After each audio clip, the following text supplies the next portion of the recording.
These autumn mornings on the Norfolk Broads are one of my favourite times to be here at the cottage. We're around 7 AM in the morning here. I'm just going to take you up onto the riverbank to show you this sunrise coming up over the river. So peaceful here this time of day. Got hardly any wind. The mist's just starting to lift off the water. Tide's receding ever so slightly. This bit of the river is still tidal.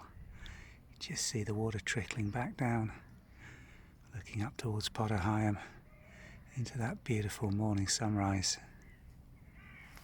But it's just so peaceful down here. Everybody else still in bed apart from the birds.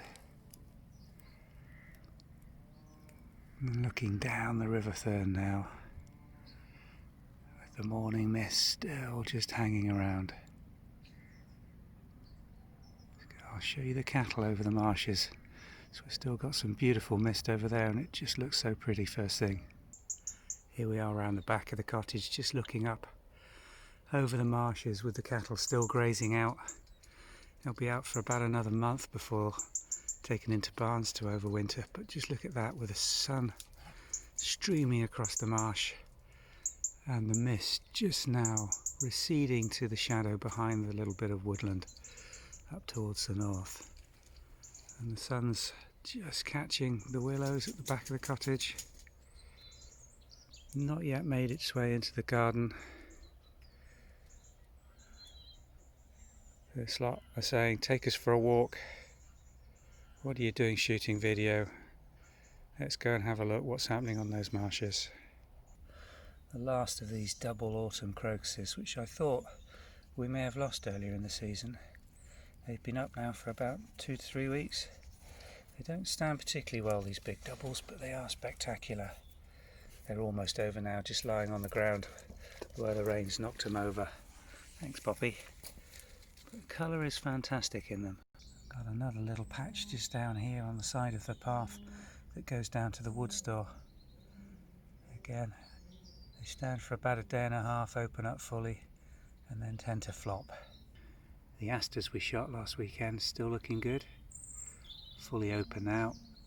A couple just starting to come to the end and browning off, but still a spectacular display in this area. And we've got quite a few clumps as we've split them into this border and divided them over the years. Really worth growing that little low aster. Absolutely beautiful. The fungi at the base of this old weeping willow, which has died out now. Tried to shoot again, but I think this is the cause, or certainly a symptom of its passing. This massive crop of fungi growing along the roots and even up the trunk. Let's look, it goes up to about 2 foot. I don't know what this variety is. I'm sure somebody should be able to let me know.